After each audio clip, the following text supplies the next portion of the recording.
So there's this concept that there's an outside world that comes into our internal world through our senses, good, bad, or ugly, right? So in our internal world, we have thoughts and we have emotions. Two types of thoughts. One is automatic thoughts. Those automatic thoughts can be invasive, intrusive, they can be neutral, they can be anything, and they seem to come from nowhere, but they do come from somewhere. Where do they come from? They come from the lower parts of our brain. So I call it the conditioned self.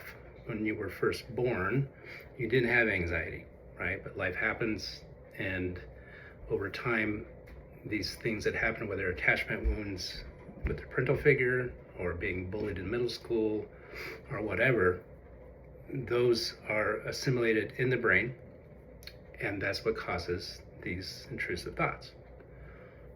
Then there is intentional thoughts or intentional actions.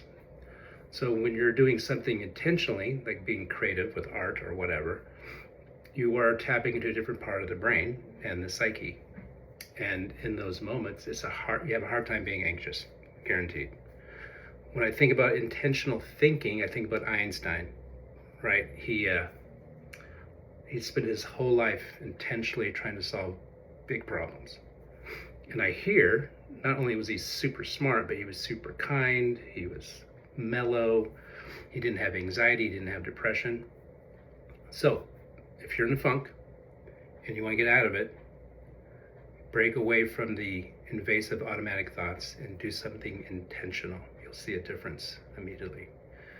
So if you're in Oregon, we do offer telehealth across the state. You can find us at bcbtherapy.com, and talk soon.